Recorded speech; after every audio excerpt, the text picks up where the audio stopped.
They've been called landless people, but that's not for a lack of whenua. The 4 iwi of Mōkai Pātea have retained over 17,000 hectares of land, roughly 3 times the size of Lake Taupō, but all of it inaccessible by car or foot. Now, in the midst of treaty negotiations, the Crown is being challenged to right its wrongs so the people of Mōkai Pātea can freely enjoy their land like any other landowner in Aotearoa. Kei a Miriana Johnson, tēnei pūrongo. Remote, rugged and unreachable. It's a place where you couldn't go, but you heard about it all the time, and it was sort of like that out-of-reach place. Owners don't even know where this whenua is and probably don't even realise that they're owners. Would you not fight so that your mukos, your next generation, can finally get to their land? Would you not fight for that? Imagine still holding on to thousands of hectares of your whenua Māori, but you can't get there. That's been the struggle for over a century for the central North Island people of Mōkai Pātea.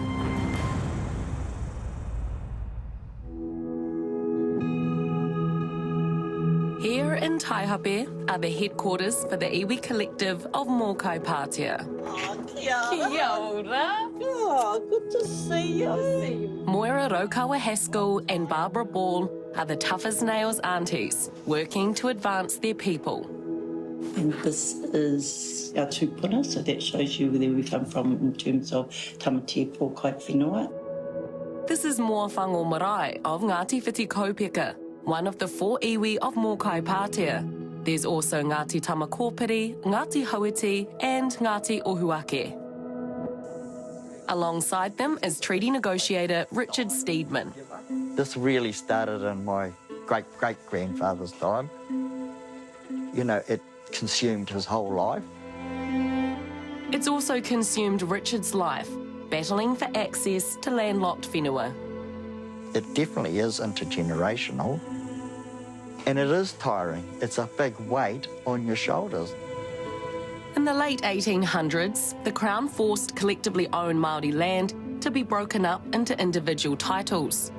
The whenua closest to the road was sold or leased, the inland whenua cut off. Not only did the people of Mōkai Pātea lose their connection to their land, they also lost their cultural identity. Some in the rohe even referred to them as an invisible people. And that's a label that still hurts to this day. Well, I certainly feel the pain and the sorrow, the sadness of not being able to access the whenua. Some land was eventually handed back by the Crown in the 70s, but still no access. The problem for the people of Mōkai Pātea is to get to their whenua, they have to go through someone else's. Not only do they have to cross through large, privately owned high country stations, there's dock and defence land in the way too. So if an iwi member wants to just set foot on the whenua, they have to plead their case. With no way in and no way out. Often we'd go in at night, undercover, so that nobody would see us going through the farms. In those days, it was certainly no joke. We've got nearly 19 kilometres to go through their farm and their hunting areas to get to ours. The choppers are well over $2,000 per hour. But this is the way we're going to have to do it in the meantime. So if you can't go through, you have to go over. It's only from the air that you can see just how vast and rugged it is. Thousands of hectares of untapped land, full of potential.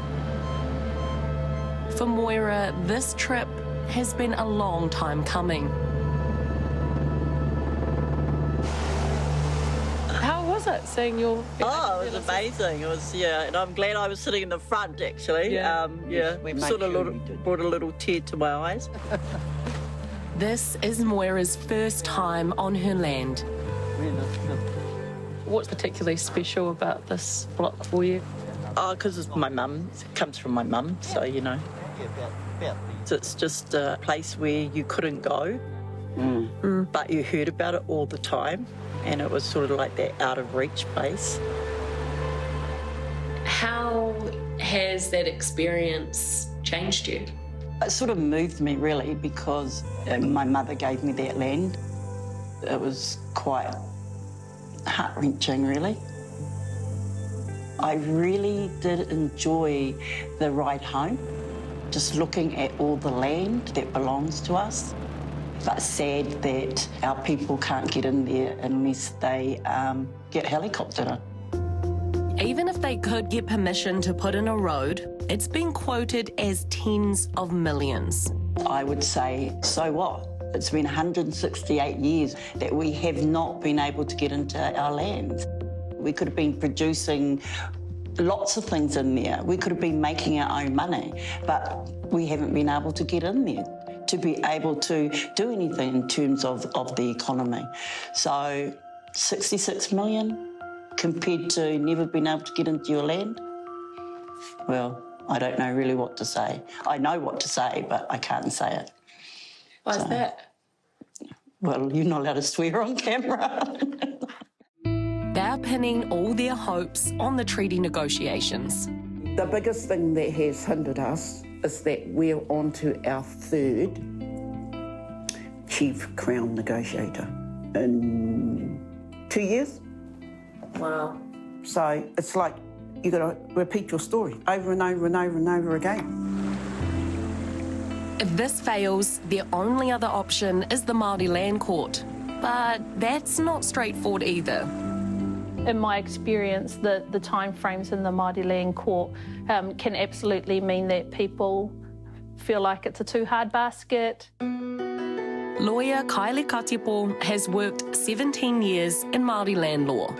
Are there other barriers for these landowners trying to get access? Yeah, so the biggest barrier is the actual funding. Landowners need to be able to engage experts, surveyors, valuers, engineers sometimes, to provide evidence of what it's going to take to get access through.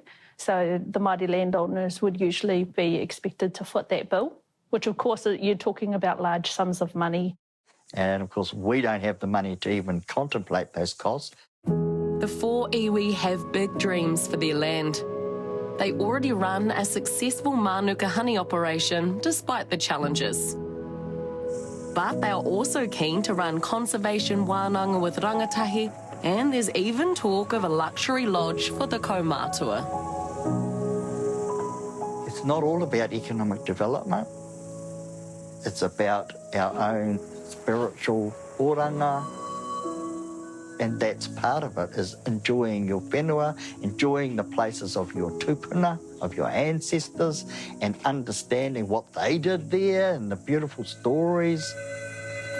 But he's realistic about a resolution. I can't see that I'm going to be alive by the time we get to the solution that we should have. It's just moving so slow. What keeps you going then if you don't think you're going to see the finish line? Yeah, well, of course, you know, my children and my mokopunas that would like to enjoy it more. So we just have to keep going. The perfect access solution is that the owners of our whenua are able to enjoy that whenua just like any other Kiwi, New Zealander would totally expect.